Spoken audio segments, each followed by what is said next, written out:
Greetings. In this video, we are going to look at how you can extract text from an image using an AI-powered tool. So to begin off, you come here into your browser and you type in Imagetotext.info and then you press enter.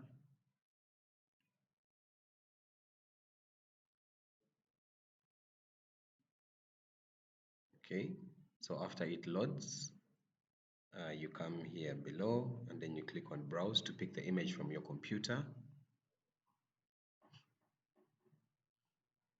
Okay, so then you select the image that you want to get text from. So I'll select this, click on open.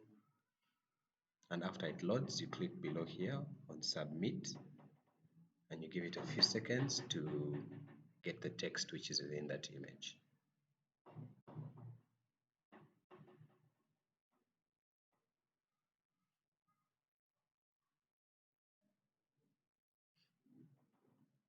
You ensure that you also have a good internet speed for it to work and load well.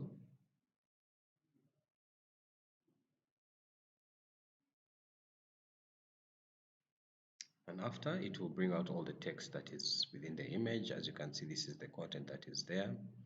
So you can highlight it and copy, or you can simply click here, copy to clipboard and paste it wherever you want it, or download it as a text file. So that is how you can use this tool to extract text from an image. Thank you.